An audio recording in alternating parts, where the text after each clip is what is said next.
పల్నాడు జిల్లా గురజాలలోని పలు శైవ క్షేత్రాలు శివుడి నామస్మరణతో మారుమోగుతున్నాయి. కార్తీక మాసం మొదటి సోమవారం సందర్భంగా భక్తులు తెల్లవారుజాము నుంచి పోటెత్తారు. దైద గ్రామంలో పవిత్ర కృష్ణానదిలో భక్తులు పవిత్ర స్నానాలు ఆచరించి శ్రీ అమరలింగేశ్వర స్వామివారి బిలంలో అభిషేకాలు, ప్రత్యేక పూజలు నిర్వహించారు.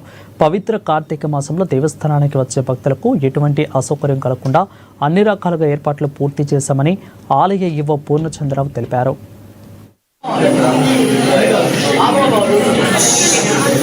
సోమవారం మూలవారాల దగ్గర అభిషేకంతో దర్శనాలు మొదలు పెట్టడం జరిగింది. 4 నుండి 6 వరకు సుమారుగా ఆదివారం రాత్రి ఎవరైతే నిద్రలు చేశారో స్వాములు కానీ, ఐదు స్వాములు కానీ, శివస్వాములు కానీ పూర్తి స్థాయిలో దర్శనం చేసుకోవడం జరిగింది.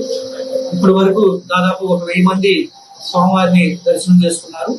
4 నుండి 6 వరకు ప్రతి భక్తుడికి వారికి ఉచిత దర్శనం కల్పించాము. అలాగే 6 తర్వాత ఇప్పుడు పైన ఉన్న శివాలయం దగ్గర మన అభిషేకాలు మొదలు పెట్టడం జరిగింది.